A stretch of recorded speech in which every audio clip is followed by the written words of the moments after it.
Salam, hər vaxtınız xeyirli olsun, hörmətli izləyicilərimiz, hörmətli Azərbaycan xalqımız, hörmətli gənclərimiz, vətənimizi sevənlərimiz, hər birinizi ayrı-ayrılıqda salamlayaraq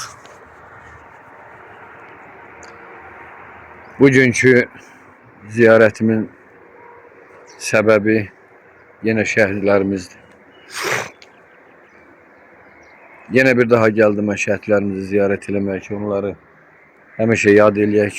Onlar bizim qəlbimizdə, ürəyimizdə heç vaxt unudulmasınlar. Onlar hər zaman bizim qan yaddaşımız olmalıdır. Onlar bizim fəxrimizdir, onlar bizim qürurumuzdur.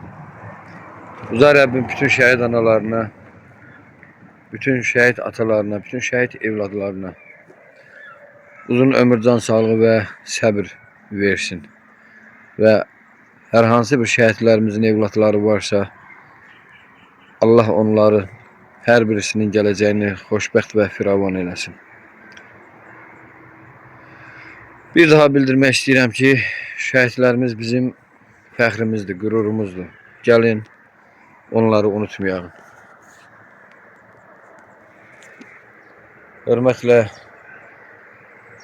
Könüllü Nəzarətçi İctimai Birlik Mərkəzi Aran Regional Yevlax Təşkilatının üzvü Məhəbbət Bayramov.